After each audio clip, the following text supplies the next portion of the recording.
বন্ধুরা, আজকের গল্পটা একটু অন্যরকম হতে চলেছে, তাই পুরো গল্পটা শোনার জন্য অনুরোধ রইল। আমার কলেজ ভর্তির টাকা জোগাড় করতে না পারায় কামরান কাকুর সাথে কিভাবে কাজ করল তা আমি নিজের চোখে দেখেছি।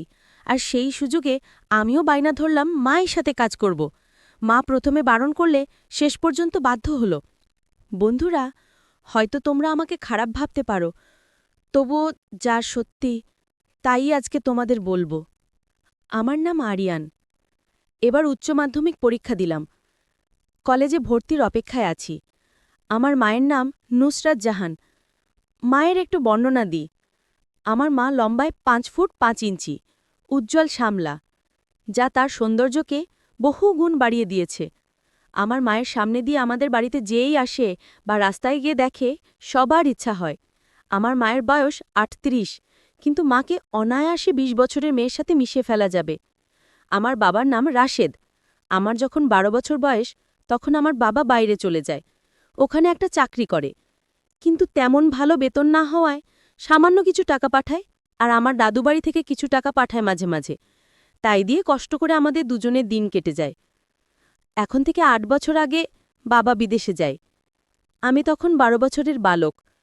কিন্তু আমি যখন ওইসব ব্যাপারটা বুঝতে শিখি, তখন মায়ের কষ্ট অনুভব করতে পারতাম। মা উপসয় দিন কাটাতো, তাও বুঝতে পারতাম। কিন্তু এরপর সময়ের সাথে সাথে স্বাভাবিক হয়ে যায়। এমন হয় যেন এটাই, অর্থাৎ বাবা না থাকা, আমার আর মায়ের, এটাই স্বাভাবিক জীবন। এবার আসল ঘটনা শুরু থেকে শুরু করা যাক। আমার মায়ের সাথে আমার খুবই ফ্রি মাইন্ড সম্পর্ক ছিল। মায়ের সাথে ছেলে ঠিক যে পর্যন্ত ফ্রি হতে পারে ওই পর্যন্ত। যেহেতু ঘরে শুধু আমরা দুটি প্রাণী থাকতাম, তাই আমার সব কথা মাকে বলতাম, আর মায়েরও অনেক কথা আমার সাথে শেয়ার করত। কলেজে বা পাড়ার আমার কোনো মেয়েকে পছন্দ হয়েছে, আমার কেমন মেয়ে পছন্দ, কোন টাইপের ছেলেদের মেয়েরা লাইক করে, এসব ব্যাপারে আমাদের কথা হতো। মাঝে মাঝে এসব ব্যাপারে কথা হতে হতে তা ও সব হালকা কাজ করত, কিন্তু মা এই প্রসঙ্গ উঠলেই তাকে কৌশলে এড়িয়ে যেত। ছেলে বলেই হয়তো এই ব্যাপারে আমার সাথে আলোচনা করতে চাইতো না। আগেই বলেছি আমার উচ্চ মাধ্যমিক পরীক্ষা শেষ, কলেজে ভর্তি হতে হবে। আমাদের এখানে ভালো যে প্রাইভেট কলেজে ভর্তি হতে 20,000 টাকা প্রয়োজন, কিন্তু দেখা গেল বাবার পক্ষে এত টাকা একবারে দেওয়া সম্ভব না। আর দাদুকে জানালো মা। দাদু বলল এবার গ্রামের জমিতে ফসল তেমন ভালো হয়নি, এত টাকা তিনি পাঠাতে পারবেন না। মায়ের সঞ্চিত কিছু টাকা ছিল, কিন্তু তার পরিমাণ 10,000-এর বেশি হবে না। অনেক চিন্তায় পড়ে গেল মা। বাবার এক বন্ধু ছিল কামরান, আমি ওনাকে কামরান কাকু বলে ডাকতাম। আমরা মাঝে মাঝে অর্থ সংকটে পড়লে ওনার কাছ থেকে ধার নিতাম, কিন্তু তা কখনোই 4-5 হাজারের বেশি না। আবার বাবা টাকা পাঠালে মা দিয়ে দিত। কামরান কাকু সরকারি ব্যাংকে চাকরি করত। বয়স 40-এর মতো, সুঠাম চেহারা, পুরো গোব। মায়ের প্রতি ইচ্ছা ছিল ওনার। আমি লক্ষ্য করতাম, যখনই উনি আসত আমার মায়ের দিকে তাকিয়ে থাকত, আকারে ইঙ্গিতে মাকে তার আগ্রহ বুঝাতে চাইত। কিন্তু মা তা না বুঝার ভান করত, কারণ বিপদের সময় উনি ছিল আমাদের ভরসা। আমার কলেজ ভর্তির শেষ তারিখ চলে আসছিল। এমন অবস্থায় মা কামরান কাকুকে একদিন বাড়িতে ডাকল। কামরান কাকু একদিন সন্ধ্যার দিকে বাড়িতে আসলেন। মা তাকে চা দিল। এরপর কিছু সময় কুশল বিনিময়ের পর, কথা বলার পর টাকার প্রয়োজনের কথা তুলল, আর প্রয়োজনের কারণও বলল। কামরান কাকু বলল, এতে অনেকগুলো টাকা দরকার। মা বলল, আমি তো শোধ করে দেব। কামরান কাকু বলল, আপনার কিন্তু শোধ না করলেও চলে। মা বলল, মানে? কামরান কাকু বলল, মানে আপনি যেটা বুঝেছেন ওটাই, ওটাই আমার শর্ত। আমি 20,000 টাকা দেব, কিন্তু আমাকে 1 রাত সময় দিতে হবে আপনাকে। মা বুঝতে পেরে মুখ নিচু করল। মা যখন মুখ তুলে কাকুর দিকে তাকালো, তখন কামরান কাকু সচেতনভাবে মায়ের দিকে তাকিয়ে হাসতে লাগল। মা তা দেখে লজ্জা পেল। কামরান কাকু বলল, দেখুন, জোর করার তো কিছু নেই এখানে, সব আমি, তালে আসি, আপনি রাজি থাকলে ফোন করবেন। এই কথা বলে কামরান কাকু বাড়ি থেকে বের হয়ে গেল। মা আর কামরান কাকুর মধ্যেকার কথাবার্তা আমি সব আড়াল থেকে শুনেছি। মা এটাও জানে না। এরপর মা কয়েকদিন খুব চিন্তিত হয়ে থাকল। আগের মতো হাসে না, আমার সাথে ভালোভাবে কথা বলে না। মা দেখলাম তার বাবার বাড়িতে এবং পরিচিত আত্মীয় স্বজনের কাছে টাকা ধার চাইল, কিন্তু কেউ এতগুলো টাকা দিতে চাইল না। মা যে করে হোক আমার কলেজ ভর্তির টাকা জোগাড় করবে, এটা আমি জানতাম। কারণ মা বাবাকে কথা দিয়েছে, বাবার অনুপস্থিতিতে আমার কোনো রকম ক্ষতি হতে দেবেন না। মা বাবাকে নিশ্চিন্ত করার জন্য মোবাইলে বলে দিল টাকা ম্যানেজ হয়ে গেছে। কামরান কাকুর যাওয়ার ৩ দিন পর মা আবার কামরান কাকুকে ফোন করে বাড়িতে আসতে বলে। কামরান কাকু ফোন পাবার ২০ মিনিট পরেই চলে আসে। আমি দরজা খুলে কাকুকে ভিতরে ড্রয়িং রুমে বসতে বললাম। কাকুর চোখে মুখে খুশির ঝলক লক্ষ্য করলাম। কারণটা তো আমি জানি। যাই হোক, ওনাকে বসতে বলে আমি ভিতরের রুমে গেলাম। একটু পরে মা ড্রয়িং রুমে আসলো। আমি পাশের রুম থেকে আড়ি পাতলাম। মা বলল, আমার টাকাটা সত্যিই প্রয়োজন। আমার ছেলের জন্য প্রয়োজন। কামরান কাকু বলল, ওকে, আমি তো টাকা নিয়ে রেডি আছি, তাহলে কাল আসি। মা লজ্জায় মুখ নিচু করে বলল, কোথায় আসবেন? কামরান কাকু বলল, কোথায় বোঝো না? তোমাকে পেতে আমার কতদিনের ইচ্ছা, তোমাকে পাবো, তা কি তুমি বোঝো না? মা কাকুর কথা ও সম্বোধনের এই হঠাৎ পরিবর্তনে হতবাক হয়ে পড়ল। এরপর কয়েক মিনিট নীরবতা শেষে মা নীরবতা ভেঙে বলল, এখানে কিভাবে সম্ভব? আমার ছেলে? কামরান কাকু বলল, ওসব নিয়ে তোমাকে ভাবতে হবে না।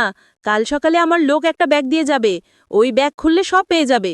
কি করতে হবে? মা নীরব হয়ে থাকলে কাকু চলে গেল। মা তার রুমে গিয়ে শুয়ে পড়ল। আমাকে ডেকে বলল রাতে খাবে না, আমাকে খেয়ে শুয়ে পড়তে বললেন।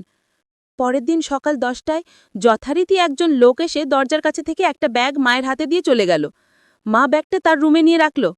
মা আমার জন্য তার মূল্যবান জিনিস বিক্রি করছে এটা ভেবে আমার খারাপ লাগলো, কিন্তু অদ্ভুত এক ধরনের রোমাঞ্চ অনুভব করলাম।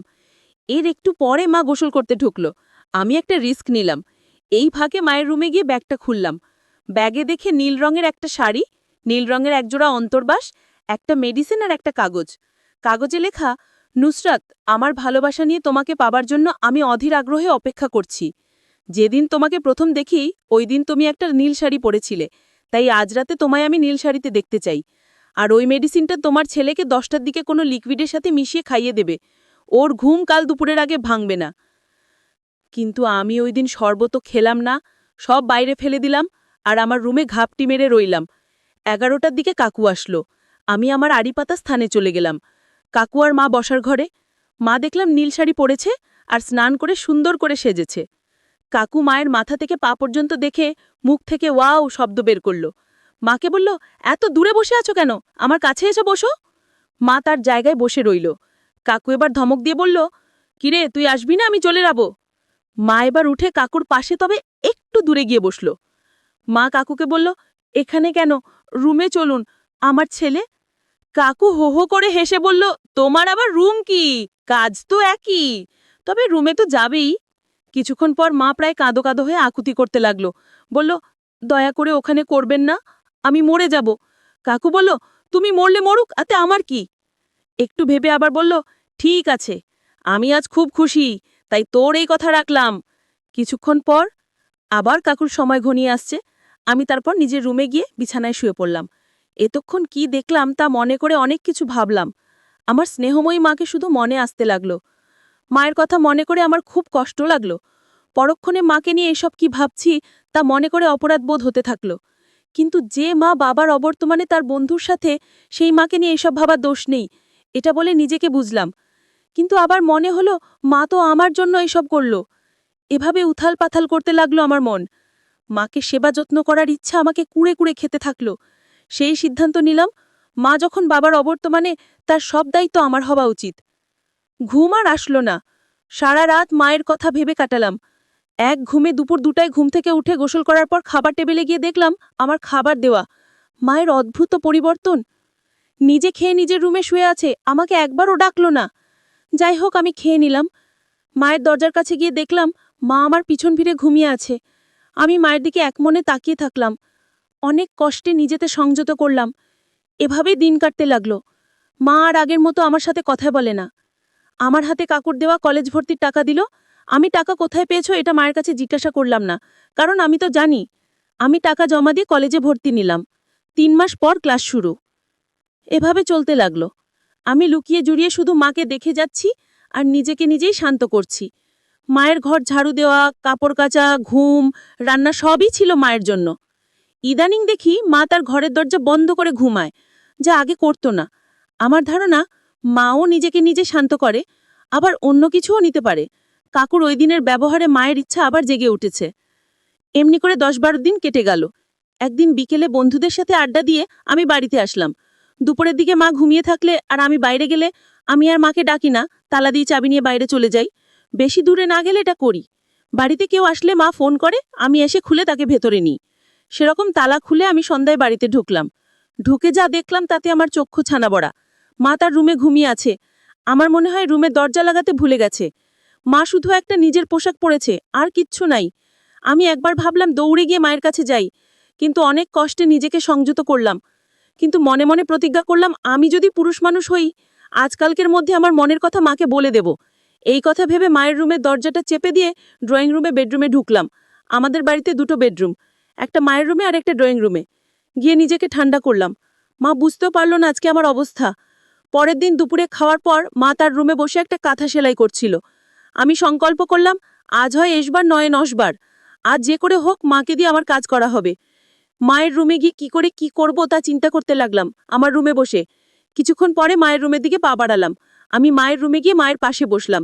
এরকম